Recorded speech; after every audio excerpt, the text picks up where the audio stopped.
अपूर्व अनुभव। यह कहानी मूलतः जापानी भाषा में लिखी गई है, जिसमें तोमोए में पढ़ने वाले तोतो-चान तथा यासुकी-चान नामक दो जापानी बच्चों के संघर्ष को दिखाया गया है। यहाँ हर एक बच्चा एक एक पेड़ को अपने खुद के चढ़ने का पेड़ मानता था और वह उनकी निजी संपत्ति होती थी। तोतो-चान यासुकी-चान को अपने पेड़ पर चढ़ने का न्योता देती है।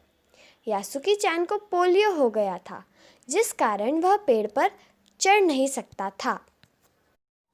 तोतो-चान का पेड़ मैदान के बाहरी हिस्से में कुहोन-बुन्सु जाने वाली सड़क के पास था। उस बड़े पेड़ पर चढ़ने पर पैर फिसलने लगते थे। ठीक से चढ़ने पर ज़मीन से 6 फुट की ऊंचाई पर द्विशाखा तक पहुंचा जा सकता था। वह झूले जैसी आरामदेह जगह थी। तोतो-चान अक्सर खाने की छुट्टी के समय या स्कूल के बाद उस पर चढ़ी मिलती। वहाँ से वह दूर आकाश को या सड़क पर आते जाते लोगों को देखती। तोतो-चान यासुकी-चान के साथ मिलकर उसे पेड़ पर चढ़ाने की योजना बनाती है। वे अपने घर से माता पिता को भी इस बारे में कुछ नहीं बताती। तोतो-चान अपनी माँ से झूठ बोलती है कि वह यासुकी-चान के घर जा रही है। वह यासुकी-चान को स्कूल में मिलती है और उसे लेकर अपने पेड़ के पास पहुँचती है।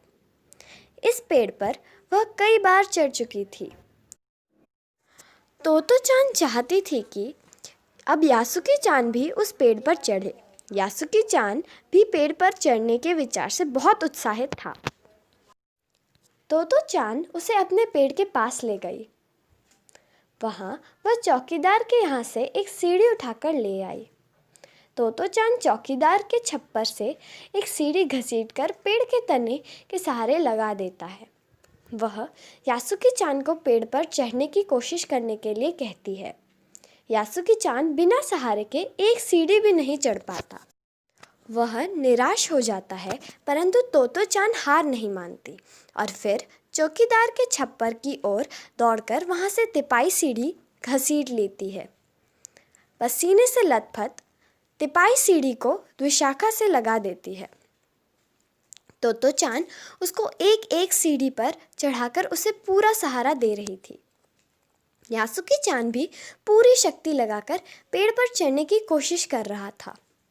आखिरकार वह पेड़ के पास तक पहुंच ही जाते हैं। तभी तोतो-चान को लगता है कि उनकी सारी मेहनत बेकार हो गई। क्योंकि यासुकी-चान पेड़ के पास तो पहुंच गया, किंतु पेड़ पर चढ़ नहीं पा रहा था। तोतो-चान को रोने का मन होने लगता है, लेकिन वह रोती नहीं है। तोतो-चान यासुकी-चान को पेड़ का सहारा लेकर लेटने के लिए कहती है। वह उसे पेड़ की ओर पूरी शक्ति से खींचने लगती है। यह एक खतरे से भरा काम था। यासुकी-चान को तोतो-चान पर पूरा विश्वास था।